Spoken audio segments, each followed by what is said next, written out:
Lo que pasó ayer, y me parece que hay que empezar por ahí, lo que pasó ayer es un día histórico. Y es un día es un día sobre el que nosotros también tenemos que construir nuestra propia memoria. Nosotros tenemos que ser capaces de construir un relato, una historia de lo que pasó ayer, que se lo podamos contar también a la gente que no está tan pendiente de la tele y que ayer no vio la tele, también a la gente que no está todo el día discutiendo de política, también a los compañeros o compañeras menos interesados, o más importante aún, a aquellos que se emocionaron y que se ilusionaron durante estos meses y que ahora están un poco tristes, que ahora están un poco resignados y que ahora dicen, bueno, y tanto, o sea, desde las plazas del 15M hasta aquí, todo esto para haber desembocado en que otra vez Rajoy es elegido presidente. Nosotros tenemos, y estos espacios tienen que servir para eso, tenemos que ser capaces de construir juntos una narración que le explique a nuestra gente, cuando digo nuestra gente estoy hablando de nuestro pueblo, no de los votantes de Podemos, qué pasó ayer, por qué el día de ayer es importante y en qué situación nos coloca. El gobierno Rajoy, que nacerá... Rajoy decía que había muchísima prisa por formar un gobierno porque España no podía estar en funciones. Ayer consiguió la capitulación del PSOE y la entrega de Ciudadanos y luego dijo, no, hasta el jueves, yo me voy de puente, hasta el jueves no va a haber gobierno. Pero era importantísimo desbloquear España. Ayer nace un gobierno que tiene ante sí un primer objetivo político fundamental, y esta va a ser la batalla política, yo creo, seguramente no la batalla legislativa, pero sí la batalla política más importante de los próximos meses.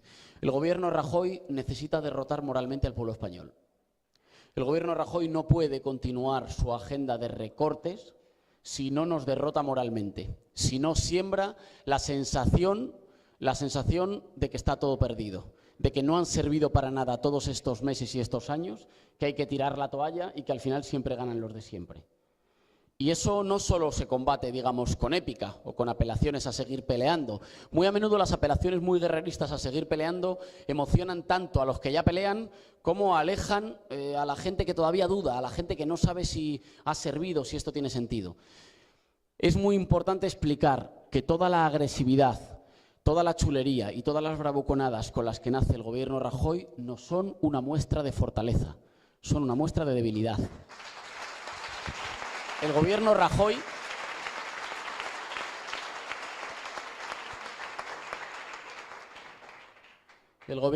representa, es verdad,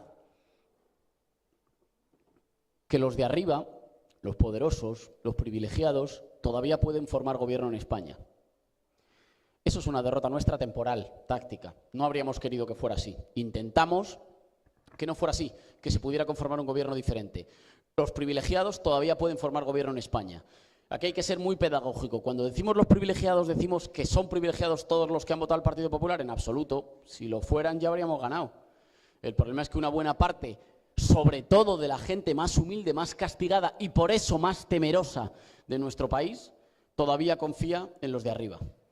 Y por tanto todavía le da la confianza y el voto a quienes después hacen políticas para una masiva redistribución de la riqueza que se ha operado en España en estos últimos años, que ha sido sacar riqueza, derechos y poder de los bolsillos y de las manos de la mayoría social y entregárselos a una pequeña minoría. Esa política todavía va a poder seguir continuando. Porque en España todavía tienen fuerza para formar gobierno. Ahora, y esto es lo más importante, que a nadie se le olvide. Los de arriba en España tienen fuerza para formar gobierno, pero han pagado un precio inmenso. Es la primera vez en la historia del sistema político que nace en el 78 en la que los privilegiados tienen que elegir entre gobierno o bipartidismo. Han ganado el gobierno, pero para ganarlo han tenido que matar el bipartidismo. Y esto no es menor.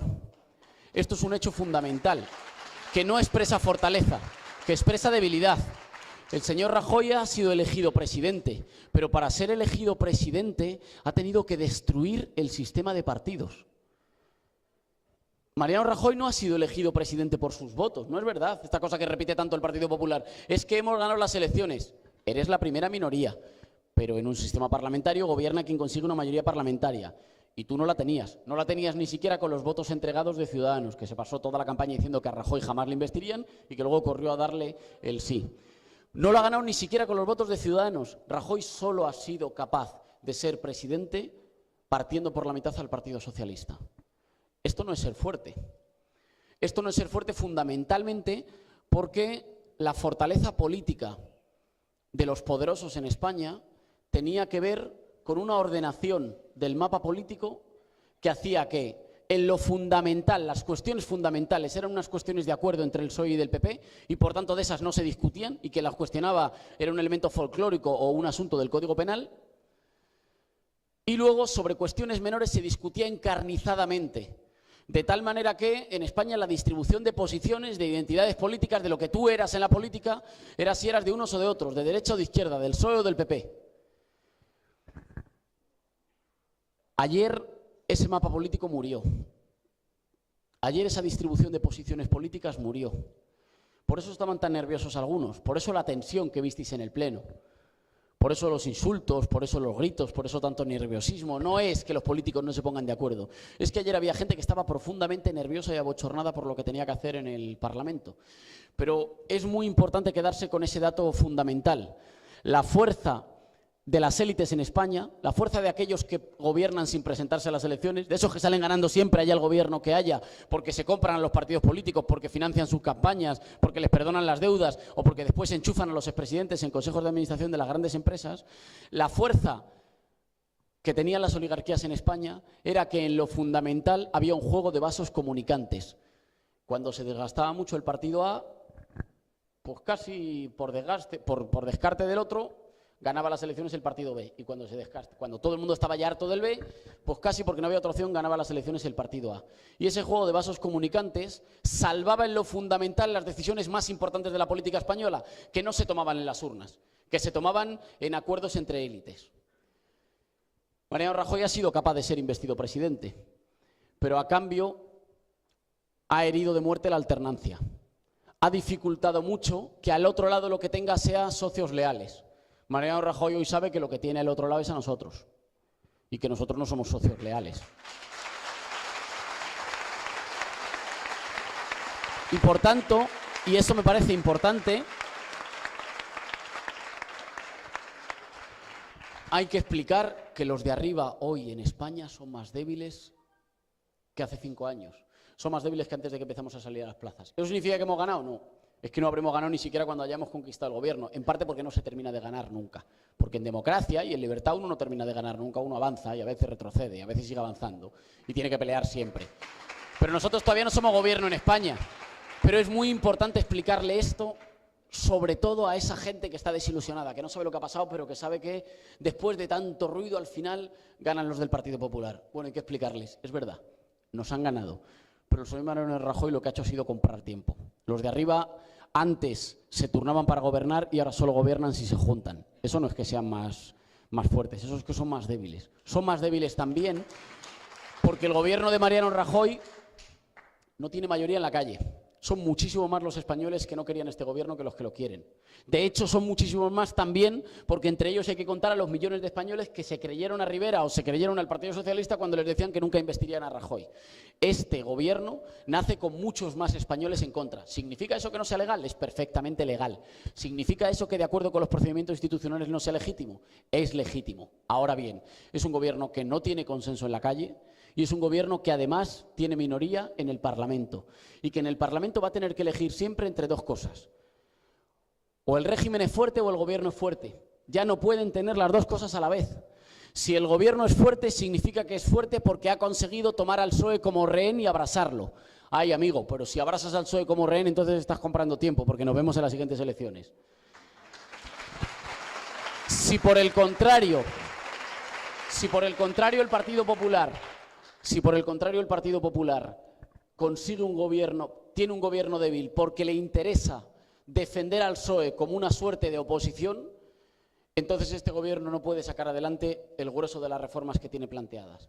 Y esta disyuntiva se le va a plantear cada vez en el Parlamento. Y esta disyuntiva va a ser una disyuntiva que le va a obligar a elegir entre dos bienes muy preciados para los poderosos en España, que es que o tienes el sistema de partidos de antes, el turnismo fuerte, o tienes al gobierno fuerte. Pero las dos cosas no las puedes tener. Máxime, además, en un momento en el que el gobierno Rajoy es un gobierno por capitulación. Es decir, en un momento en el que en España todo el mundo reconoce que tenemos retos que no los soluciona un gobierno, pero ojo, ni un gobierno del PP ni si hubiéramos ganado un gobierno de Podemos. Que tenemos retos que son retos como país y como sociedad y que necesitan de inmensos acuerdos, porque tenemos retos que son retos para una década entera, no para una legislatura. En un momento en el que todo el mundo sabe que esto es así, el gobierno Rajoy no ha ofrecido una sola solución nueva a los problemas viejos. Básicamente porque es un gobierno que entiende que no es gobierno por derecho de seducción, sino por derecho de conquista. Rajoy vino ayer al Parlamento a decir, ojo, que yo no he hecho un acuerdo con nadie, que yo soy presidente porque otros han rendido y han capitulado, yo voy a seguir haciendo lo mismo que he hecho hasta aquí. Eso es una vergüenza para los que han capitulado. Y ayer veíamos a muchos diputados del PSOE que les tenían que volver a preguntar y les decían, no sé, Pepito Jiménez, ¿qué voto? Y abstención. Y entonces les preguntaban, perdón, ¿qué ha votado usted? Y les tenían que volver a decir abstención porque... Y eso dice algo sobre que, digamos, sobre cómo se sentían humanamente con lo que estaban haciendo. Pero Rajoy es muy consciente de ello y por tanto Rajoy, ya en la anterior investidura, pero sobre todo en este discurso, no vino a proponer nada nuevo. Es decir, él no vino a decir yo voy a ser presidente porque tengo nada nuevo que ofrecerles a los problemas que nos asfixian como país. Sobre la cuestión territorial, nada. Que al que se mueva lo denuncia el Constitucional. Sobre la cuestión socioeconómica, nosotros vamos a seguir con la misma política porque hay que ser responsables con Europa. ¿Que somos el país medalla de bronce en desigualdad de la Unión Europea? Bueno, pero tenemos que ser responsables con Europa. ¿Que la caja de las pensiones la han saqueado y la han dejado como para que solo dé para un año más? Porque no hay forma de sostener las pensiones de nuestros mayores, no porque haya más mayores, sino porque las cotizaciones de los jóvenes no dejan de caer porque las condiciones de trabajo y los salarios son cada vez más bajos. Bueno, vamos a seguir por el mismo camino. Que la única opción que se les ocurre para salir de la crisis económica es otra vez intentar otra burbuja especulativa y otra burbuja inmobiliaria. Bueno, pues es que nosotros estamos haciendo las políticas que podemos y no hay otra alternativa porque nosotros en el fondo lo que estamos haciendo es ser realistas. En el eje democrático, que hay una masiva demanda por parte de la ciudadanía de regeneración democrática, recuperación de la soberanía popular, limpieza y transparencia en las instituciones. Bueno, pues nada, Rita Barberá ya no forma parte del Partido Popular, así que nosotros no tenemos la menor culpa de lo que sucediera antes. Básicamente nos enfrentamos a un gobierno que no ha ofrecido una sola respuesta nueva al conjunto de los problemas que tenemos como país, ni una nueva. Y que básicamente reconoce que es gobierno por derecho de conquista. Miren ustedes, yo aquí no estoy por méritos propios, es que he sido capaz de quebrar a los otros. Como les he doblado la rodilla, pues yo voy a seguir como hasta ahora. Así que tenemos un gobierno sin agenda, un gobierno sin mayoría en el Parlamento y un gobierno en minoría en la calle. Y en minoría entre la sociedad española. Y por tanto lo que tenemos es un gobierno débil y un gobierno de corto recorrido. A mí me hubiera gustado que no hubieran renovado como gobierno. Pero tenemos un gobierno de corto recorrido, tenemos un gobierno frente al cual se puede construir una alternativa. Es muy importante que entendamos que esa alternativa no tiene que ver primero con ganar batallas perdidas hace 30 años. Como el PSOE nos traicionó ya cuando la OTAN... Yo, mis primeras fotos, por si sirve para beneficio de inventario, yo mis primeras fotos de pequeñito las tengo con 3 años en las movilizaciones por el no en el referéndum de la OTAN. Pero ahora no estamos librando las batallas que se perdieron entonces. Ni es el momento de, ¡ay, por fin se ha demostrado que el PSOE siempre han sido unos traidores y que... No. Ahora se están librando las batallas del presente y se pueden ganar en los términos del presente y hablando del futuro de nuestro país. Y por tanto esto no se va a ganar diciendo con un mecanismo que diga, como el PSOE se derrumba, ya podemos ocupar su espacio a la izquierda. Esto no tiene nada que ver con eso.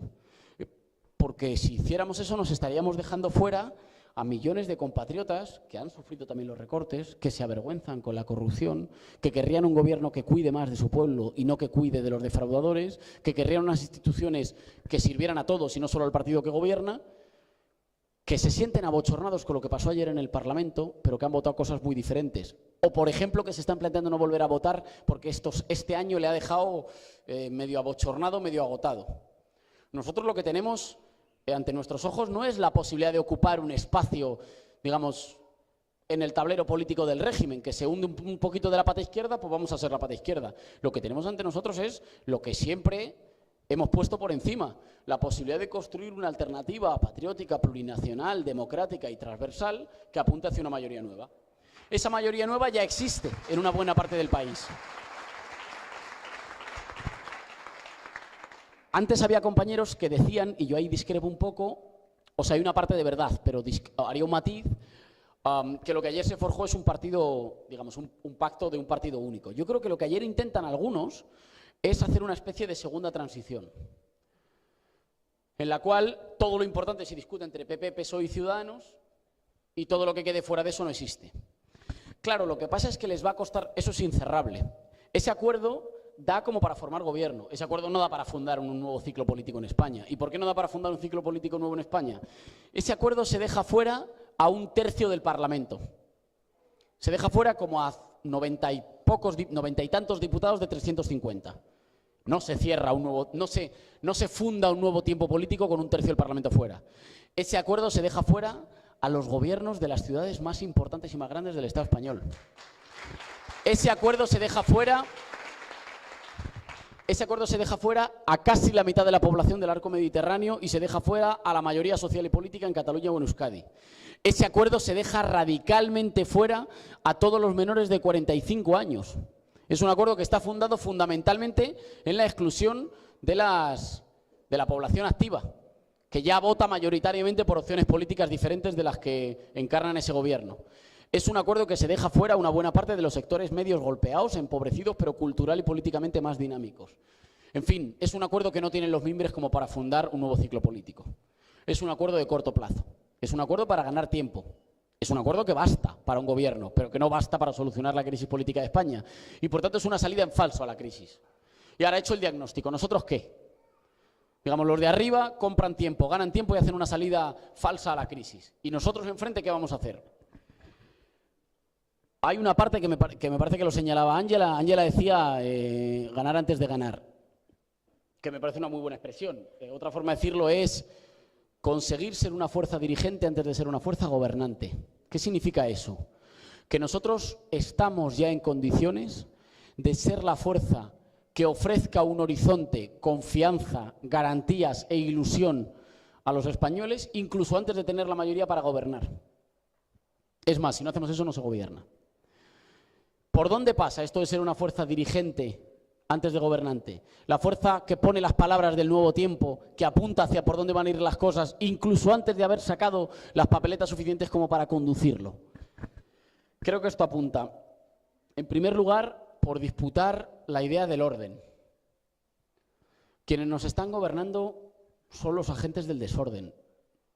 No solo por el despilfarro, por la ineficacia, por la corrupción, sino porque son gente que, sabiendo que no tienen nada que ofrecer hacia adelante a los españoles, están dispuestos a trincherarse en las instituciones, en primer lugar para tapar las fechorías cometidas antes. Hay gente que tiene intereses personales objetivos en que no haya gobiernos del cambio, porque como haya gobiernos del cambio va a tener que explicar muchas cosas. En primer lugar para eso, en segundo lugar por sostenimiento individual y personal, pero también por un conjunto de entramados de cártel, de entramados mafiosos que solo sobreviven si están en el poder y que si se van del poder entran en profundas contradicciones y en profundas dificultades. Y por tanto tenemos que ser conscientes de que lo que tenemos enfrente es una gente que va a estar dispuesta a utilizar las instituciones de todos y de todas como trincheras para evitar el cambio político como sea. Que el ministro del Interior esté investigado por haber utilizado funcionarios públicos para investigarnos a fuerzas políticas democráticas no es un detalle. Significa que lo que tenemos enfrente es una gente con comportamientos más o menos mafiosos o con presuntos comportamientos mafiosos. Yo tengo que decir presuntos. Con presuntos comportamientos mafiosos.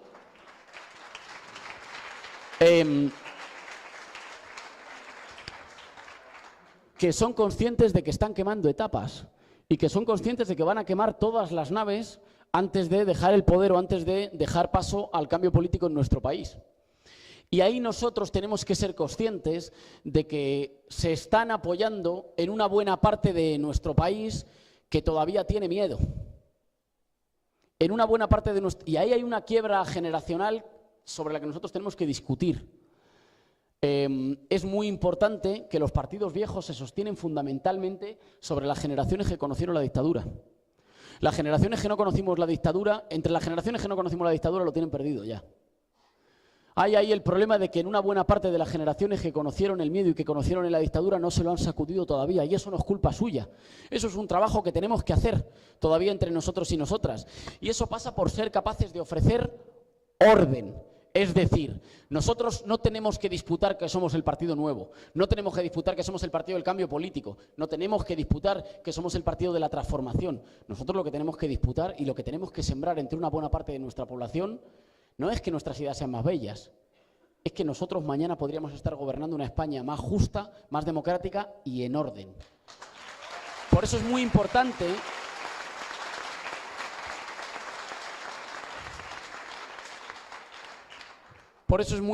el trabajo, en primer lugar, de los ayuntamientos del cambio político. Esos ayuntamientos hacen el mayor servicio posible que se le puede hacer al cambio político, porque demuestran que las cosas se pueden hacer de otra forma. Y perdonadme que ahí no sea muy audaz, el mayor logro de los ayuntamientos del cambio es cada día que pasa con normalidad. Cada día que pasa y demostramos que nosotros podemos gobernar las ciudades más importantes de nuestro país y que todo lo que decían los poderosos era mentira, que las ciudades colapsaban, que a la gente le íbamos a confiscar las cosas, que de repente iban a huir, iban a cerrar todas las pequeñas empresas porque todo... O sea, es que todo esto, yo sé que ahora, dicho un año y pico después de las victorias en las principales alcaldías de España, yo sé que ahora suena como a broma, pero es que todo esto se dijo. Y por tanto nuestro mayor logro es que en los gobiernos autonómicos y sobre todo en los gobiernos municipales del cambio político seamos capaces de demostrar con toda la tranquilidad del mundo que era mentira. Era mentira, el conjunto de las infamias que vertieron los poderosos eran simple y llanamente mentira. Yo me conozco más los ejemplos de mi ciudad, porque es mi ciudad y porque tengo particular orgullo después de un cuarto de siglo, de 25 años, de recuperar el orgullo de ser madrileño. Pero era mentira, simple y llanamente. Hoy el ayuntamiento reduce la deuda, aumenta la inversión social, protege más a los madrileños, frena los pelotazos urbanísticos y protege el derecho a la vivienda. Era mentira y no se ha ido una sola empresa, no ha cerrado una sola pyme, al revés. Era mentira y nosotros tenemos que ser capaces de contar, pero como una labor de los militantes y de los dirigentes, de armarnos de esas razones y de contarlo. Porque va a ser muy difícil desmontar una buena parte del discurso del miedo solo con discurso. Eso se desmonta también, o somos mucho más fuertes si lo desmontamos acompañados de ejemplos concretos que digan: ¿lo ven ustedes como esto no era verdad? ¿Esos gobiernos han hecho todo lo que nosotros querríamos? No, pero ojo, yo aquí es que niego la mayor. Yo es que niego que algún gobierno pueda colmar el conjunto de mis deseos. Es decir, cuando construyamos un gobierno popular en España, popular del pueblo, no de la mafia, cuando construyamos un gobierno popular en España, a ese gobierno habrá que seguirle exigiendo que empuje, que vaya un poquito más allá. Habrá que seguirle empujando, habrá que seguirle problematizando, habrá que seguirle exigiendo que no se rinda, que no le tuerzan el brazo a los privilegiados. Es que ningún gobierno va a realizar el conjunto de nuestras aspiraciones. Menos mal, menos mal. Así que los gobiernos, incluso aunque no hayan hecho todo lo que nosotros desearíamos, hay que enarbolarlos como ejemplos de que el cambio político es posible, de que nosotros defendemos las instituciones, protegemos lo de todos y hacemos avanzar el interés general. En segundo lugar, nosotros tenemos que tener una discusión sobre la formación de cuadros dirigentes. Y yo esto lo digo mucho, pero es que me parece que seguramente es de lo más importante y hay que repetirlo. Compañeros, un dirigente no es alguien que tiene muchos cargos. Un dirigente no es alguien que cuando habla en la televisión le ponen rótulos. Ni siquiera es alguien que ocupa un lugar en un órgano de Podemos. Algunos de ellos lo son. Pero un dirigente es otra cosa. Un dirigente es ese compañero o compañera que cuando todos dudan ofrece certezas. Es un compañero que sabe formar grupos de trabajo. Es un compañero que sabe aprovechar las mejores capacidades de todo el mundo. También de una buena parte de los imprescindibles que no acuden a nuestras reuniones porque están hartos de discutir durante horas y horas y horas de las mismas cosas y te dicen: mira, cuando necesitéis algo me llamáis, yo soy muy bueno en esto. Y tenemos gente magnífica. Un dirigente es un compañero que sabe mantener alta la ilusión en los momentos más difíciles. No en los momentos fáciles, que en los momentos fáciles ponerse, coger la pancarta de la marcha del cambio cuando hicimos la marcha del cambio y desbordamos Madrid, ahí ser dirigente lo es cualquiera. Lo difícil es serlo cuando viene el repliegue, lo difícil es serlo ahora, cuando hay mucha gente que está desilusionada, cuando hay mucha gente que dice: joder, ha ganado Rajoy, ¿ahora qué vamos a hacer? Ahí es cuando hay que demostrar la capacidad en cada círculo, en cada barrio, en cada familia, en cada asociación de vecinos, de decir: estas son las tareas. Y las tareas no es pasarse la vida discutiendo de las cuestiones internas. Y las cuestiones no es pasarse la vida hablando de si fulanito me ha dicho que no sé qué o que fulanito le ha contado que... Las tareas fundamentales son ser capaz de aglutinar al conjunto de la gente que tiene ilusión, que tiene ganas, que tiene manos, que tiene cabeza, que tiene ilusión, y proponer qué hay que hacer hacia adelante, qué hay que hacer en el barrio, cómo somos más útiles, cómo le demostramos a la gente que los círculos no son espacios de partido, sino que son espacios de movimiento popular y por tanto son útiles a la gente, haya votado lo que haya votado. Y por tanto, donde hay un círculo se tiene que notar. Donde hay un círculo, donde hay una agrupación militante, donde hay una morada, se tiene que notar en el barrio. Pero no se tiene que notar para la gente que ya le encantan las camisetas moradas. Y a mí me encantan y no me caben más en el armario. Se tiene que notar para el conjunto de la gente que ha votado otra cosa, pero que se acerca, joder, que abre la puerta y dice, a ver de qué están discutiendo esta gente, a ver qué están haciendo. Un dirigente, por tanto, es aquel que tiene la capacidad de separar el grano de la paja, que tiene capacidad de separar lo que a lo mejor es urgente de lo que a lo mejor es imprescindible y de poner por delante las tareas fundamentales. Y que tiene la capacidad de multiplicarse, que tiene la capacidad de sembrar para que cuando él o ella lo deje haya tres en mejores condiciones, que tiene la capacidad de asumir, mirad, nosotros en algún momento todo el mundo tiene que pasar el relevo. De hecho, los movimientos populares que no son capaces de construir relevo están destinados a durar una generación como mucho. Un dirigente es alguien que es capaz de decir, cuando yo lo deje, cuando yo me marche de mi consejo ciudadano, de mi círculo, de mi grupo de amigos, de donde sea, si eso no lo dan las estructuras orgánicas, lo da la capacidad cultural e intelectual de dirigir, de marcar un rumbo y de interpretar los deseos y las voluntades de los compañeros. Cuando yo me marche, voy a dejar a 3 o voy a dejar a 5 compañeros que son más listos, que están más preparados, que están más preparadas, que tienen más capacidad de trabajo en equipo, que tienen más fuerza, que han estudiado más, que saben mejor cómo se hacen las cosas, que han estudiado y saben mejor cómo se hacen las cosas en la institución para transformarlas a nuestro servicio, que no vale con ir a la institución a ponerse una camiseta y a protestar, que eso es fundamental, pero que hay que ir a la institución a demostrar que gobernamos mejor que ellos, que es más capaz de construir tejido popular allí donde está. Un dirigente es básicamente aquella persona que cuando cambia de barrio, porque de repente se muda o cambia de comunidad autónoma, puede seguir el mapa porque allí donde va nacen cosas. ¿Sabéis que hay gente que hay así? Hay gente que es así, que de repente está en un barrio, cambia, porque el alquiler se lo suben, se tiene que ir a otro barrio y en el barrio donde va, de repente florecen más cosas. Eso es un compañero que tiene capacidad de dirección y eso es lo que hay que sembrar. Y por tanto hay que dedicarle tiempo específico a las tareas de formación y de discusión. Ojo, que no es fundamentalmente discusión teórica y a mí me apasiona. Es fundamentalmente discusión política, de cómo se construye mejor, de cómo se deja sembrado con más fuerza para los que vengan detrás. Y eso a veces se hace en ámbitos formales, pero también se hace en ámbitos informales. Compañeros y compañeras, cuando estáis en un círculo, cuando estáis en un consejo ciudadano municipal y veis que, pues no sé, que hay alguien que lleva mucho tiempo haciéndolo y que estos 2 años han sido muy cansados y que a lo mejor no quiere dar el relevo, pero quiere tomarse un descanso. Bueno, pues hay que mirar de entre la gente que nos acompaña, quiénes son los más generosos, los más altruistas, los más capaces. Y con esa gente hay que construir para apadrinarlos o amadrinarlos y para dar el relevo y para decirle a esa gente, oye, no te va a estar sacando siempre las castañas del fuego a alguien. Te tocará en algún momento asumir tareas de dirección, poner la cara, ofrecer perspectivas, asumir la construcción organizativa, pero eso no solo se repite ni se deja en los papeles, eso hay que darlo, eso hay que dar la mano y hay que decir, compañero, te toca. Si nosotros fuéramos solo un partido político que aspira a conseguir una papeleta más que los otros para cambiar el gobierno, bastaría con confiar en que tenemos portavoces que a veces lo hacen bien en las televisiones. Si nosotros nos creemos que lo que estamos fundando es un movimiento popular para recuperar la soberanía para el pueblo español, entonces, compañeros y compañeras, de lo que se trata es de formarnos para ser dirigentes todos y todas en cada uno de nuestros espacios.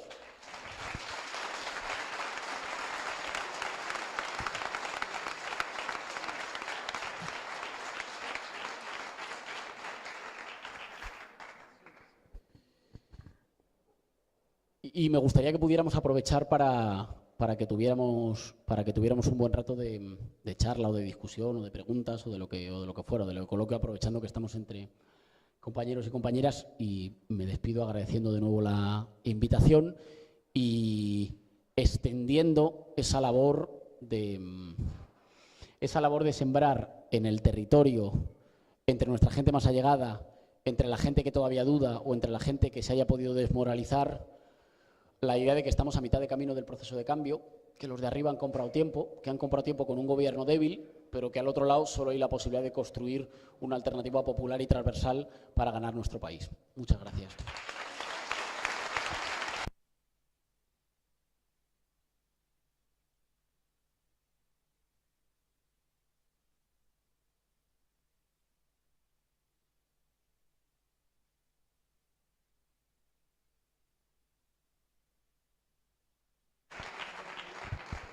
Bueno, pues abrimos turno de preguntas ahora y a ver quién me ayuda a estar tomándolo.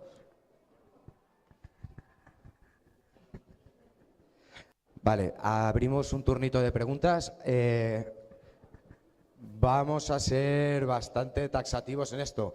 Como son preguntas, 30 segundos nos parece suficiente para formular una pregunta, ¿verdad? Si va más allá de 30 segundos, a lo mejor es que empieza a ser otra cosa que no es una pregunta. Mantened las manos levantadas.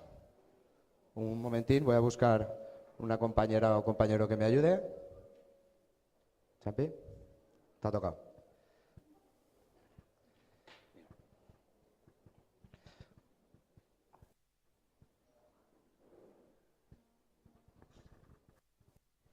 Pues empezamos con el primer compañero. Si podéis dirigirlas a la mesa, mucho mejor.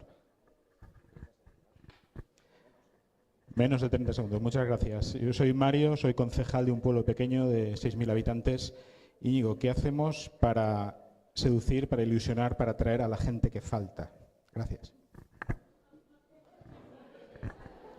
Un par de recetas solo.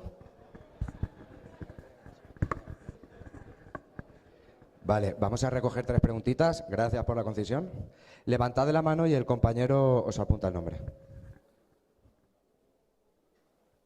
Pompeo. Sí, me llamo Pompeo y quería preguntarle qué podemos hacer para que nuestros dirigentes visiten más cotidianamente los círculos.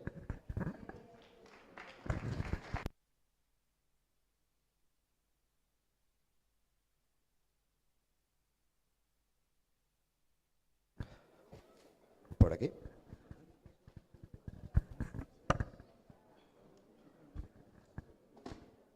¿Qué se podría hacer fundamentalmente para quitar el miedo, que es un arma muy poderosa, tal que comprendamos que todos somos políticos, porque somos Homo sapiens, que sabe, y no somos borreguitos? Contra más borreguitos que lo imponen con el miedo, pues, ¿qué podemos hacer?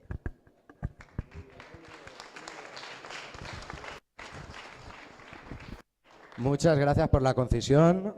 Le pasamos estas 3 preguntas a los compañeros y luego volvemos. ¿O queréis que recojamos alguna más? ¿Un par más? Recogemos 5. Pompeo, ¿ya está? Rafael. ¿Concisión? Hola, a ver, ¿no creéis que a lo mejor el Partido Popular ha forzado que haya un gobierno en este momento para ahora, cuando vengan los recortes exigidos por la Unión Europea y todo esto, justificar que lo hace porque los demás, o sea, a ver si me explico bien, todo lo que haga mal de recortes y demás, autojustificarse de que no, es que hago esto porque me obligan los demás partidos, o si va mal la ley, o sea, o todos los problemas que tenga en la legislatura es porque los demás van contra mí, etc, etc, y así a su electorado luego usar el voto del miedo o demás para lograr tener mejores resultados. Gracias. Víctor. Sí, buenos días. Es un placer, de verdad, el estar con todos vosotros. Y más que pregunta, yo he perdido el miedo desde que era muy joven, ¿no? Tengo 76 años y he perdido el miedo, y perdí el miedo cuando tenía 17 años. Creo que ese miedo es el que hay que perder. Y voy a ser muy escueto. Os exijo que luchéis, que luchéis en las Cortes para que los 3 partidos que van a por nosotros no consigan. Y la pregunta es, ¿cuándo vais a empezar ya a dar más leña de la que estáis dando?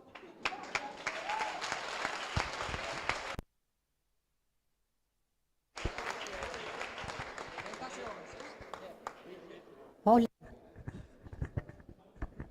Bien, mi pregunta es, ¿qué hacer para reactivar los círculos, que están muchos adormecidos? Gracias.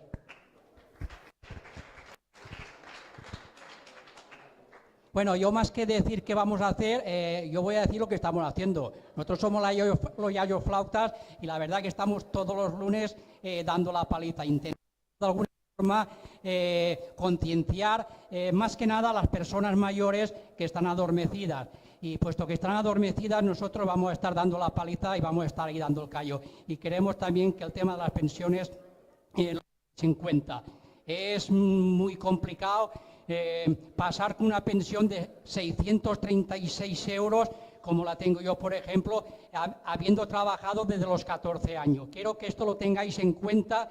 Y, en fin, esto es una vergüenza de país que una persona con más de 40 años esté con 636 euros. Que esto intentéis corregirlo en el Parlamento. ¡Viva los yayos flautas!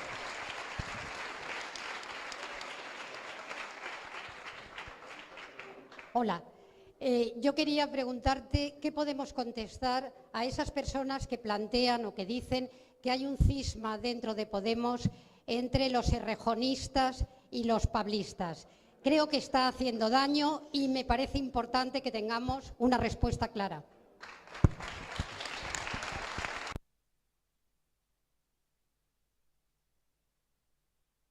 La última, y así nos acercamos a la cremallera. Buenos días. Bueno, yo 3 cosas muy sencillas, pero rápidas. Primero, ¿cuál es la posición delante del partido de Bildu? Porque yo creo que es algo importante porque se puede malinterpretar. Y segundo, después, si os habéis replanteado el tema de si una mujer puede ser líder del partido de Podemos a nivel nacional. Y después, el tono del discurso, yo creo que es algo importante porque yo me lo creo, pero si pensamos en los otros partidos políticos para comunicarnos con ellos, ¿qué discurso podemos dar? Gracias.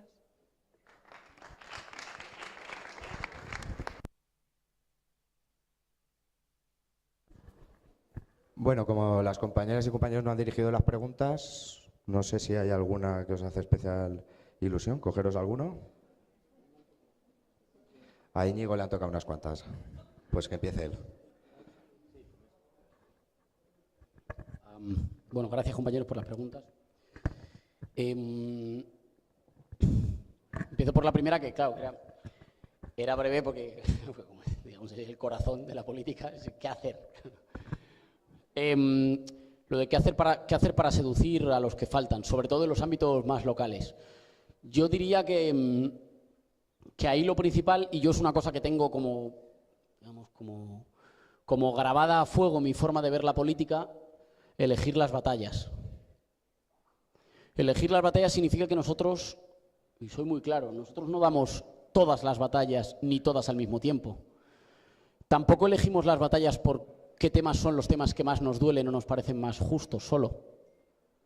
Nosotros escogemos batallas concretas en las que somos capaces de, como somos de momento una fuerza política un poco más débil que aquellos a los que nos enfrentamos, utilizo estos símiles, pero no estoy hablando en términos bélicos, estoy hablando en términos democráticos, digamos, con las ideas y con los votos. Pero como somos una fuerza un poco más débil, tenemos que operar como con una máxima de la guerra de guerrillas, que es que tú condensas toda la fuerza que tienes en un punto en el que el adversario está más débil, no donde está más fuerte. Tú no vas a buscar al adversario donde él está más fuerte. Eso es lo que el adversario intenta que hagamos nosotros. Así que nosotros tenemos que concentrar, y esto en términos culturales, ¿en qué se traduce? Esto en términos culturales se traduce en, yo creo que ya hay temas, pero yo no me atrevería a decirlos así en general. Yo creo tenerlos algo mapeados o algo diagnosticados en el mapa político español. Luego esto se traduce en cada comunidad autónoma, en cada municipio, pero hay temas sobre los cuales nosotros ya estamos del lado de una mayoría social, a lo mejor no conformada ya como opción política, pero digamos que flota en el ambiente y que tienen del otro lado a las élites políticas tradicionales. Es decir, creo que ya hay asuntos en los cuales nosotros representamos un sentido común, nuevo, de época, frente al cual no han sabido dar respuesta a los de siempre. Y que por tanto son los temas en los que ellos se sienten profundamente incómodos discutiendo. Me parece siempre que la batalla política fundamental es previa a que confronten las ideas. Estriba en elegir sobre qué discutimos. Estriba en elegir el terreno de juego. Hay terrenos de juego sobre los cuales los que mandan todavía son mayoritarios. Hay temas de discusión sobre los cuales todavía los que mandan son mayoritarios. Y ellos hacen todo el esfuerzo posible por discutir sobre ellos. Varios temas, seguro que tenéis varios en la cabeza. Y sin embargo hay algunos asuntos que no son asuntos menores, que tienen que ver con las pensiones, que tienen que ver con los desahucios, que tienen que ver con la sanidad pública o que tienen que ver con la corrupción, en los que nosotros ya somos mayoritarios. Y por tanto la pelea política fundamental es elegir de qué discutimos. Ojo que el adversario muy a menudo nos tiende muchos trapos para que nosotros entremos a todos. Y ojo que muchas veces nuestra militancia tiene ganas de entrar en todos y a todos a la vez. Porque nosotros, es verdad que tenemos, y eso es maravilloso, una moral de victoria según la cual nos los comemos a todos y a todos a la vez. Y entonces como, bueno, ala, poneos en fila que vamos a disputar contra todos y con todos a la vez. Y en todos los temas que queráis. Tú dime sobre qué tema quieres que discutamos, que yo me meto a muerte. Bueno, no. Aquí, compañeros, también hay que hacer judo. Y hacer judo significa saber utilizar a veces la fuerza del adversario contra él y elegir en qué terrenos y sobre qué cosas confrontas. Yo, para responder esa pregunta en un plano más local, diría: hay que tener un buen diagnóstico, una buena lectura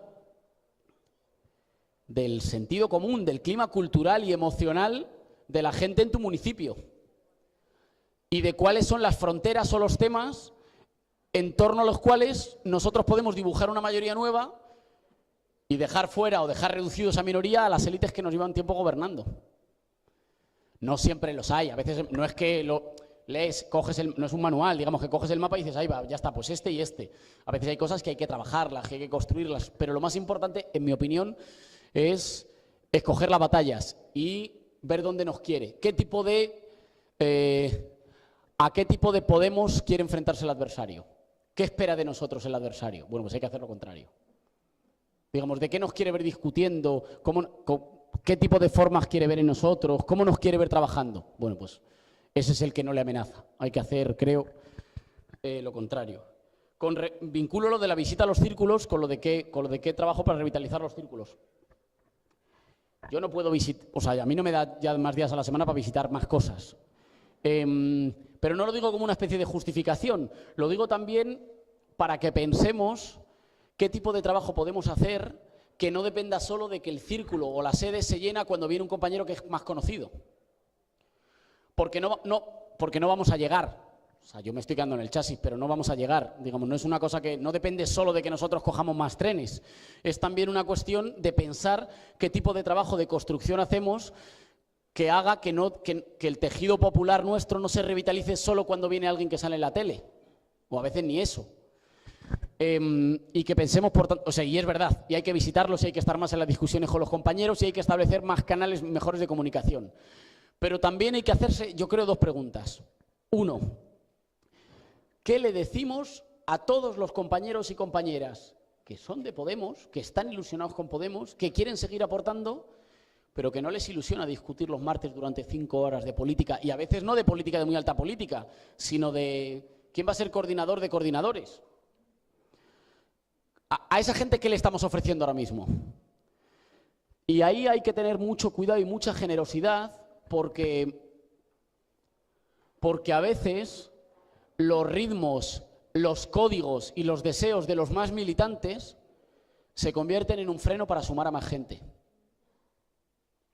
Y hay que tener mucho cuidado para que aquellos compañeros que están dispuestos, que pueden aguantar todas las reuniones, todos los grupos de Telegrams, todos los Titan Pads, todos los talleres para construir, todos los grupos de trabajo, todo lo no sé qué, impongan un tipo de ritmo y un tipo de dinámicas que sea una especie de burocratismo movimentista o de burocracia horizontal, que es una burocracia que no tiene cargos, que no tiene corbatas, pero que es, lo digo con todo el respeto, compañeros, y llevo desde los 14 años militando en los movimientos sociales, más aburrida a veces que las propias burocracias de las administraciones públicas.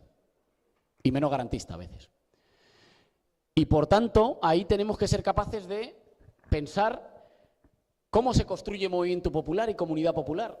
Y yo creo, o apuntaría a dos cuestiones. Apuntaría, en primer lugar, hay que discutir de política. Hay que discutir de política hacia afuera. El nexo común, el pegamento, tiene que ser discutir de lo que está pasando fuera. Las formaciones políticas mueren cuando empiezan a discutir de lo que está pasando de la sede hacia adentro y no de la sede hacia afuera. Hay que discutir de política. En la discusión de política puede que tengamos diferencias, pero bienvenidas sean. Si hay diferencias, no hay que tener el menor problema en discutir de esas diferencias, pero hacia afuera. Hay que discutir de política, hay que discutir de cómo le somos útiles a la gente que nos rodea mientras tanto, antes de ganar. Pues claro, si tú le dices, no, espérate, que cuando gane te seré útil ya, y en el mientras tanto, ¿cómo me eres útil? Y luego lo más importante, y no os lo toméis a la ligera porque me parece que esto es fundamental, el movimiento popular tiene que ver fundamentalmente con cuestiones emocionales, estéticas y culturales. Fundar movimiento popular no es fundar un club de frikis, de los que yo en todo caso formaría parte porque no sabría hacer otra cosa, que discute de política durante muchas horas.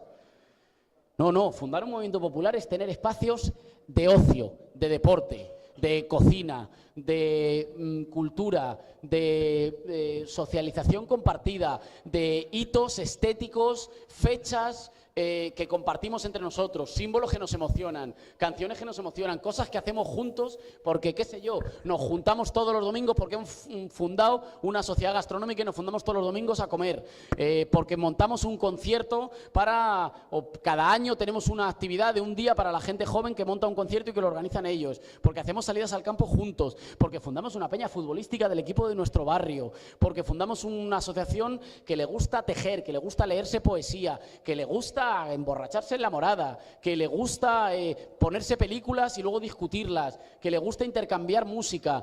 El movimiento popular tiene que ver fundamentalmente con estar a gusto juntos. Fundamentalmente. Hay varios ejemplos que seguramente tendréis en la cabeza, pero fundar un movimiento popular no empieza por compartir un programa político. La izquierda lleva muchísimo tiempo siendo extraordinariamente aburrida, matándose por programas políticos y por dónde pones la coma o por dónde pones el lista o por si tú te quedaste en 1905 en febrero o en octubre del 17, y era una máquina de aburrir y de expulsar gente. Es al revés. Fundar movimiento popular es fundar fraternidad y orgullo de estar juntos y estar a gusto juntos. Y eso incorpora a gente que alguna participará en las discusiones. Ojalá. Hay que trabajar para que cada vez más gente participe en las discusiones. Pero habrá compañeros que no quieran participar en las discusiones. ¿Y son menos compañeros? No. Habrá compañeros que te digan, yo llámame cuando haya que salir a movilizarse, llámame cuando haya que redactar una ley para la reforma de la administración pública porque soy un crack en esto. Llámame cuando tengáis que tener un pleito con una empresa porque soy un abogado y soy buenísimo. Llámame cuando haya que cambiar el barril de cerveza porque tengo un colega que tiene cervezas artesanales y que las hace mejor. Llámame cuando vayáis a salir al campo porque es lo que me gusta. Llámame cuando hay mucha gente que sabe hacer muchísimas cosas. Pero no asfixiemos a esa gente, digamos, en discusiones larguísimas. Seamos capaces de ofrecer el gusto de estar juntos y tareas para mucha más gente. O sea que a lo mejor, y asumamos también como una cosa realista, que los espacios de participación popular no están siempre llenos. Solo los más militantes nos hemos creído alguna vez esa especie de utopía según la cual la gente está permanentemente movilizada. Eso no pasa nunca. La gente se cansa siempre y se va a casa. No ha habido un solo proyecto histórico de transformación en el que la gente en algún momento no haya dicho, estoy cansado. La gente no quiere participar permanentemente. Quiere que haya estructuras de participación abiertas para el momento en el que quiera participar, pero no quiere estar reunida permanentemente en asamblea. Eso es, digamos, la dictadura del que tiene más tiempo, más ganas o menos cosas que hacer, que puede aguantar más tiempo, pero la gente siempre se va a casa. Una fuerza política transformadora no es aquella fuerza política que le pide a su pueblo que haga historia todos los días de todos los años de su vida. Es una fuerza política que sabe que algunas veces lo va a hacer y que cuando suba la marea de la ilusión y de la movilización popular es capaz de ser útil a esa movilización popular, pero también que sabe que esa movilización bajará y que por tanto ha conquistado las posiciones sociales en el territorio, en las instituciones, jurídicas, económicas, como para decir, cuando baje la ilusión y la movilización popular, habremos conseguido cosas que seguirán ahí para cuando vuelva a subir y nos lleve otra vez más adelante. Digamos, aprovechar cuando sube la marea para construir posiciones, defenderlas cuando baja y estar esperando porque volverá a subir. Pero asumir que la gente no va a vivir permanentemente movilizada y participando, y por tanto no frustrarnos. No hay que pedirle a la gente que esté permanentemente en asamblea y permanentemente movilizada. Hay que ofrecer espacios cómodos, amables, integradores, plurales, feminizados, divertidos y útiles, que tengan la capacidad de que quien quiera se acerque y preguntarnos nosotros qué hacemos para que eso sea posible, pero no frustrarnos con esta especie de cosa, digamos, que la izquierda ha tenido toda la vida o que la izquierda tradicional ha tenido toda su vida, que es pasarse la vida regañando a su propio pueblo. Creo que tiene más que ver con pensar nosotros hacia adentro cómo construimos espacios que ayuden a que la gente se ilusione, participe y forme comunidad y se sienta útil. y asumir que cada compañero o compañera que viene a un círculo, como se vaya, eso es un crimen. Quiero decir, cuando viene alguien nuevo, nos escucha hablar durante media hora, no nos entiende y se va, eso es un crimen. Eso no puede pasar. Pero el problema no es suyo.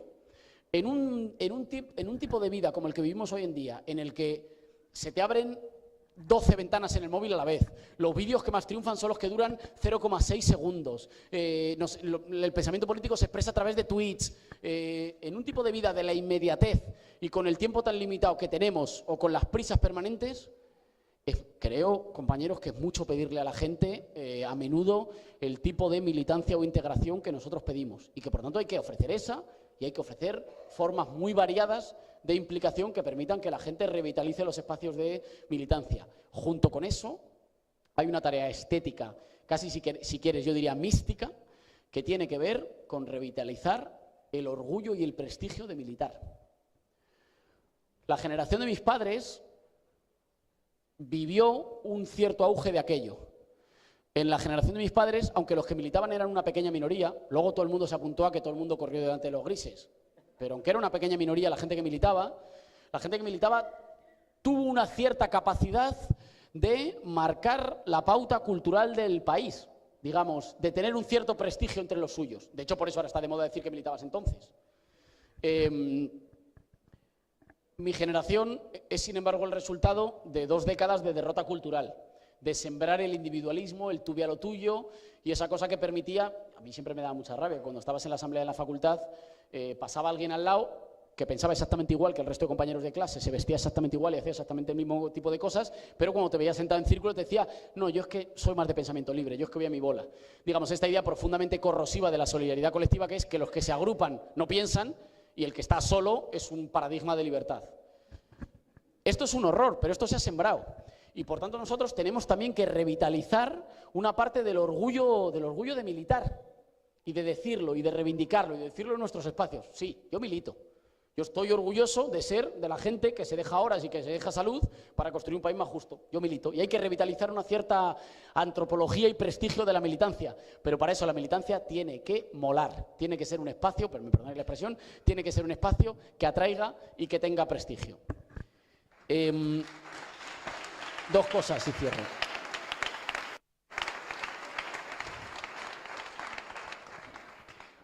¿Ha forzado el Partido Popular un gobierno para tener una excusa por si hace las cosas mal o por si fuerza recortes? No, yo creo que no. Yo creo que las élites y sobre todo los sectores conservadores son profundamente conscientes de que aquello que decía Lenin de que salvo el poder todo es ilusión, de que hay que gobernar. Yo siempre que hay sectores nuestros que dicen, no, pero digamos, esta vieja discusión ya es muy vieja, ya es como de principio de 2000, de cambiar el mundo sin tomar el poder, yo recomendaría, digamos, que hacen los ricos, que es que cuando tienen el poder no lo sueltan jamás. Y por algo será. Yo creo que el Partido Popular quería gobernar, básicamente. Y quería gobernar a como diera lugar. Y quería gobernar además porque tiene un proyecto para seguir transformando nuestro país.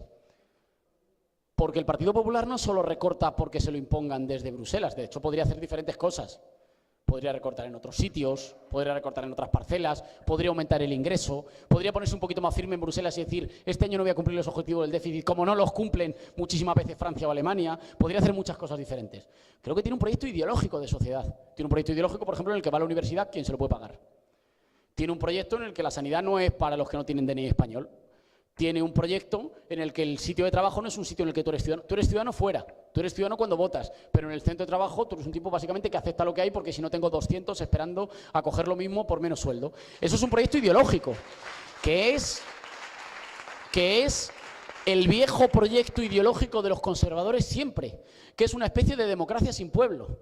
Es decir, una democracia, una especie de sistema liberal autoritario en el que tú tienes derechos individuales como votante y como consumidor, pero no tienes derechos colectivos, ni como pueblo, ni como trabajador, ni como comunidad autónoma, ni como... Es esta vieja idea de que para que haya democracia basta con que haya competición electoral entre grandes maquinarias de partido financiadas por inmensos conglomerados mediáticos o financieros detrás. Y que la democracia es competición electoral entre élites, que el resto es jaleo, que el resto es desorden y sobre todo que la gente sencilla se junte y se emocione junta, eso es desorden y eso es caos y eso es populismo. Digamos, esa vieja idea de las élites del desprecio a las masas, cualquier cosa que les amenace es populismo y no es democracia. Yo creo que tienen un proyecto ideológico y que lo van a intentar llevar a cabo. Lo que pasa es que es un proyecto que necesita dejarse fuera por lo menos a un tercio del país. Es un proyecto que no tiene nada que decirle al tercio del país que está a punto de caer en la exclusión social. Es un proyecto que no le tiene nada que decir a nuestros jóvenes que se han tenido que ir de España porque se tienen que ir a sitios donde sí que invierten en nuevas tecnologías, en I+D+I, en laboratorios, en centros de investigación punteros. Es un proyecto que no tiene nada que decirle a los pensionistas que caen en la pobreza. Es un centro que no tiene nada que decirle a una buena parte del país que está reivindicando una reordenación territorial que sea federal, que reconozca la plurinacionalidad. Yo creo que sí que tienen un proyecto, solo que como siempre les ha pasado a los privilegiados en España, es que les sobramos la mitad del país. Esto es una cosa que a mí me parece constitutiva del pensamiento conservador en España, que es que solo son capaces de construir país dejándonos fuera la otra mitad. Y que, por tanto, yo creo que tienen que gobernar, pero eso no significa que tengan, digamos, proyectos solventes. Eso significa que, digamos, que ellos quieren conducir un proyecto en el que los que les sobramos acabemos, digamos, en la exclusión social, en la depresión o en la resignación política. ¿Cómo se quita el miedo? Luego lo contestaré, pero hay una compañera que preguntaba ahí una cosa sobre el tono y ahí quiero que también reflexionemos entre nosotros, porque a veces tenemos deseos legítimos y maravillosos que son contradictorios entre sí. Quiero decir, en la misma charla, dos compañeros nos piden, un compañero dice ¿cuándo vais a dar más caña? Y una compañera dice cuidad el tono porque eso impide que otra gente se acerque. Bueno, no lo digo como si tuvierais una contradicción entre vosotros, no lo creo. Creo que esa es una contradicción inherente a la política transformadora que tenemos que resolver. ¿Cómo somos tan duros con los de arriba como amables, seductores y persuasivos con los de abajo? Por cierto, los de abajo que todavía siguen votando por millones al PP o al PSOE. Y que gente a la que todavía algunos les damos un poquito de... Y nosotros tenemos que hacer ese esfuerzo. Porque está bien producir miedo a los privilegiados. No es el objetivo, ¿eh? El objetivo es equilibrar la balanza y construir un país más justo. Si por el camino eso produce miedo a los privilegiados, pues oye, a mí eso no me... Digo, pues bienvenido sea. No es el objetivo, pero no será mal síntoma. El problema no es los privilegiados. El problema es cuando te para una señora por la calle y te dice si le vas a quitar su segunda vivienda. Claro, el problema es cuando, y yo esto lo cuento mucho, bueno, pues nunca lo había contado en el País Valenciano, el problema es cuando una señora te para y te dice que de denia y que te querría votar, pero que es que vais a quitar los moros y cristianos. Y que no quiere votarte porque vas a quitar los moros y cristianos. Pero nosotros no podemos tener frente a esto la típica actitud como de aristocracia intelectual que dice, madre mía, la gente qué cosas se cree. Bueno, si hay mucha gente en Denia que se cree que vamos a quitar los moros y cristianos, en términos culturales es verdad que vamos a quitar los moros y cristianos. Así que ahí tenemos un problema nosotros. Es verdad en términos culturales, no lo vamos a hacer, pero es verdad. Digamos, si hay mucha gente que se lo cree, eso se ha convertido en una verdad política. Y por tanto tendremos que ser capaces de combatir eso y de preguntarnos por qué pasa eso. ¿Por qué el adversario pone en marcha esas cosas que se creen tan fácilmente? Porque hay gente que se cree que le vamos a quitar su cepillo de dientes o a cerrar su panadería o a confiscar los 4 duros que tiene una cuenta corriente. Bueno, pues eso habrá que combatirlo. Eso yo creo que tiene que ver con una parte de cómo nos expresamos, tiene que ver con qué hacemos donde ya gobernamos, y con mostrar que donde ya gobernamos eso no sucede, y tiene que ver con demostrarnos útiles. Es decir, con que cada día que pasamos en las instituciones no estemos solo como convidados de piedra que dice estas instituciones no son mías. No, sí son nuestras. Otra cosa es que el adversario las ha retorcido para que cada vez funcionen más en clave patrimonial y que funcionen al servicio de quien las gobierna. Pero las instituciones son nuestras.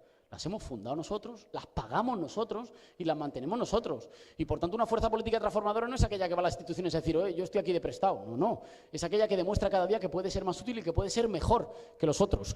Cuando llegue la discusión de las pensiones, que va a ser yo creo una de las discusiones centrales de esta legislatura, nosotros vamos a tener que salir a movilizarnos, pero también vamos a tener que ser capaces de demostrar en el Congreso y en todos los espacios que estamos que tenemos un modelo alternativo que hace las pensiones sostenibles. No solo que dice que es una canallada... No solo que dice que es una canallada que después de pasarte toda la vida trabajando no llegues a los 700 euros de pensión, sino un modelo que diga, primero, es mentira que nuestro problema con las pensiones sea exclusivamente que la pirámide demográfica crece y cada vez hay más gente mayor.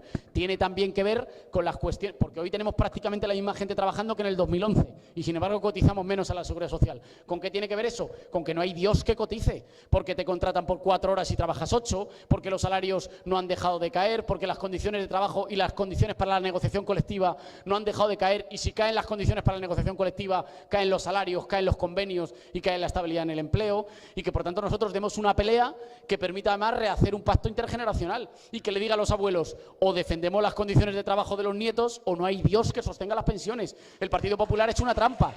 El Partido Popular ha hecho una trampa que además es una trampa que además es una trampa que nos divide. El Partido Popular básicamente ha dicho, si yo machaco las condiciones y precarizo las condiciones de trabajo de los nietos y de los hijos, pero de momento medio salvo las pensiones de los abuelos, siendo que este es el sector de la población que más me vota, yo así aguanto. Bueno, ahora cuando tenga que meterle la tijera a las pensiones, nosotros tenemos que demostrar no solo que lo que hacen sea injusto, si esa batalla, compañeros, la tenemos ganada. Yo creo que no hay mucha gente que crea que es justo lo que están haciendo. Lo que sí que hay mucha gente es que cree que no hay otra opción. Y esa es la pelea, yo creo, fundamental que hay que dar. Y esa pelea tiene que ver con la movilización, pero tiene que ver con ser lo más rigurosos en el trabajo de iniciativa legislativa en el Parlamento.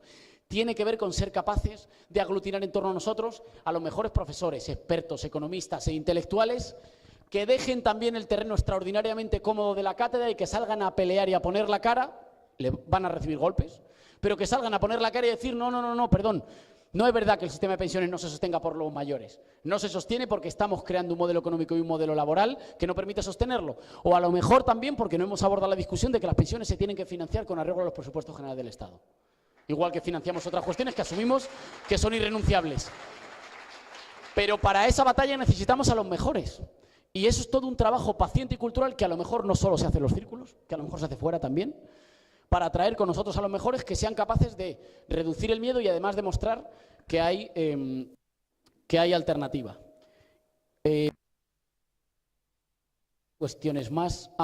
Eso, con lo de plantar cara, digo lo mismo. Nosotros plantamos siempre cara, pero tenemos que pensar bien juntos cómo se hace eso al mismo tiempo de plantar cara y no generar rechazo o miedo entre los que faltan.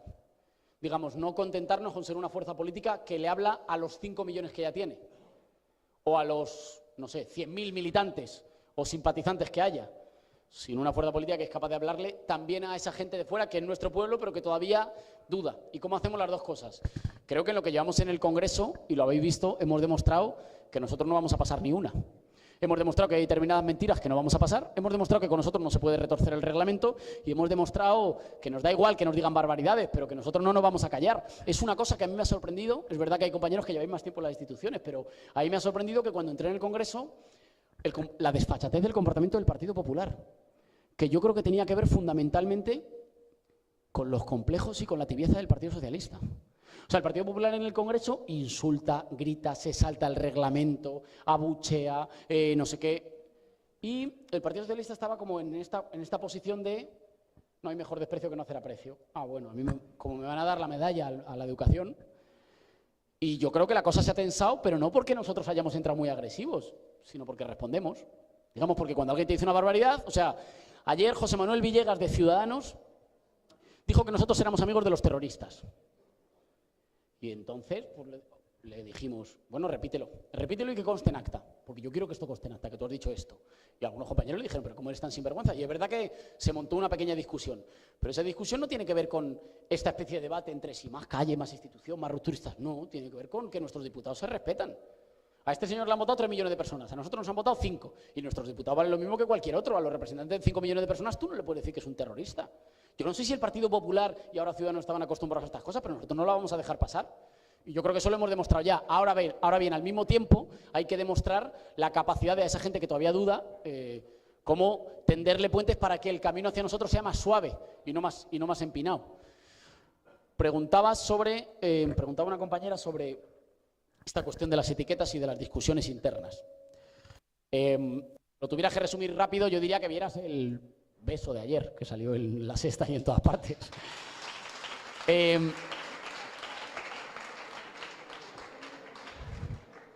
Y que por tanto las etiquetas empobrecen el discurso. ¿Pensamos lo mismo en todo, todos los compañeros en Podemos? No, y menos mal. Y hay cosas en las que sigue habiendo diferencias entre compañeros. ¿Queremos ir al mismo sitio? Sí. ¿Queremos ir por el mismo camino? Sí. ¿Estamos de acuerdo siempre en todos los tramos del camino, en todas las etapas? Pues a veces discutimos de cosas y somos compañeros y nos queremos. Pero hay que explicar eso. Es verdad que tenemos que ser capaces de que los medios no nos encierren a discutir de las cosas hacia adentro, sino que discutamos hacia afuera, pero no hay que tenerle miedo a que a veces tengamos diferentes discusiones sobre qué hay que hacer hacia adelante, sobre cómo se gana, sobre cómo hay que conducir el rumbo. Pues a veces es verdad que discutimos de cosas, que debatimos de cosas. Solo hay 2 opciones en una fuerza política: discutir en abierto o el dedazo. No hay 2 formas más y por tanto a lo mejor tenemos que explicar que, sin caer en las trampas que nos tienden los medios, pero que y sin caer en las etiquetas reduccionistas. Yo creo que esas etiquetas muchas veces no explican el grueso de las discusiones que hay en cada territorio, en cada lugar, pero sin caer en reduccionismo y sin caer en las trampas del adversario, sí, nosotros debatimos de política y debatimos en abierto. Y lo último con las preguntas que hacía la compañera. Que ayer salió nuestra posición sobre Bildu, que es por lo que discutió, por lo que Ciudadanos nos abroncó. Nosotros tenemos dos diferencias fundamentales con Bildu, que las hemos expresado durante la campaña electoral en Euskadi. Nosotros no somos una fuerza independentista, reconocemos, nos parece que España es un país compuesto de diferentes naciones y por tanto que es un país plurinacional y que por tanto en un país plurinacional la única forma de estar juntos es el acuerdo, y el acuerdo pasa por el convencimiento y por la libre decisión de los pueblos en España. Pero nosotros queremos estar juntos, queremos reconstruir un proyecto patriótico para estar juntos y plurinacional, pero aceptamos que haya otros que tengan otras posiciones y que el único baremo para decidir cuáles avanzan más o menos sea la decisión de la ciudadanía libremente expresada. Pero no somos una fuerza independentista y luego nosotros somos una fuerza que se ha desmarcado y ha rechazado siempre con contundencia el uso de la violencia y el terrorismo en cualquiera de sus formas. Todas las violencias. Y las hemos destacado siempre y las hemos rechazado siempre. Y hemos dicho que nos gustaría que hubiera quienes hubieran dado más pasos y hubieran sido más firmes. Esas son nuestras grandes diferencias. Ahora, nosotros ayer creemos que dijo algunas verdades con respecto al Partido Socialista y al Partido Popular. Y creemos que es una fuerza política legal que se ha presentado a las elecciones de acuerdo con la ley y que tiene la representación que los ciudadanos le han otorgado y que, por tanto, no entendemos esta especie de demonización de algunas fuerzas políticas en el Parlamento.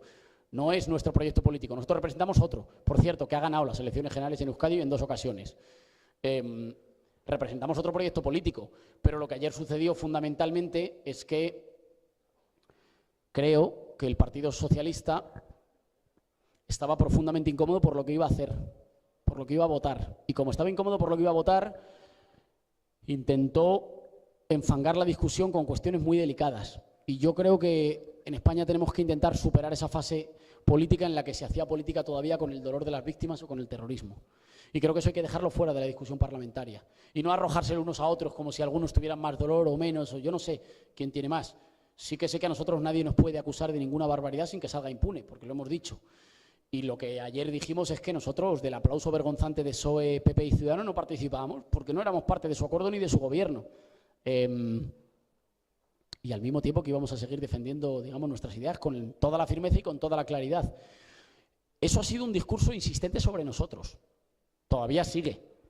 Todavía cuando lo denunciamos sigue en las redes sociales y en muchos sitios un discurso muy insistente con respecto a, yo creo, un intento de utilizar el terrorismo y la violencia como un arma arrojadiza contra otras fuerzas políticas. Bueno, yo creo que hay que ser muy duros y muy contundentes,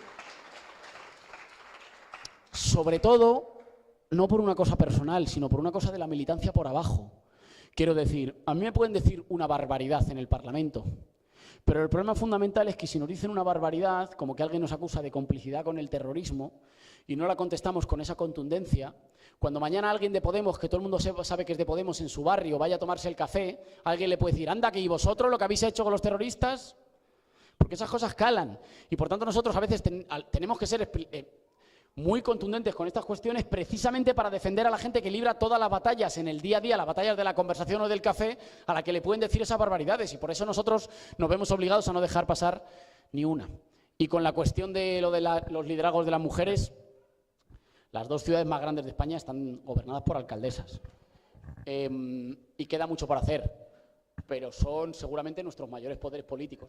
Si alguien piensa quiénes son los compañeros o compañeras que representan más poder y más responsabilidad política en el proceso de cambio en España desde que se inició, son 2 mujeres. A lo mejor no son las que más salen en la tele, pero sí que son las que más responsabilidades asumen y las que más conducen. Ahora, en Podemos yo creo que hay que seguir dando pasos y que hay que seguir construyendo y que eso pasa por un cambio en las formas de discutir y de hacer política, pero también por un trabajo en nuestros espacios hacia adentro y también en el trabajo de las compañeras para visibilizar y formar cuadros dirigentes que sean compañeras. Porque nosotros tenemos yo creo que ahí tenemos un desequilibrio, que es que tenemos una especie de techo de cristal según el cual yo suelo ver más compañeras y más mujeres en los actos suele haber más mujeres en la militancia y menos mujeres en los puestos de representación o de poder. Y eso no significa que haya menos en la militancia, ni significa que haya menos en la implicación. Perdón. No significa que haya menos, significa que todavía no hemos sido capaces de construir ni entre la formación de las compañeras, sobre todo de las compañeras más jóvenes, ni entre cómo funciona la cosa en nuestros espacios, las formas de discusión política que permitan que lo que es una mayoría de compañeras en la militancia se convierta en una mayoría de compañeras en la dirección y en los espacios de visibilidad. Yo creo que ahí sin duda queda un trabajo para hacer, pero me quedaría con lo primero, las dos personas representantes del cambio político que más mandan en España son dos mujeres, son Ada y Manuela.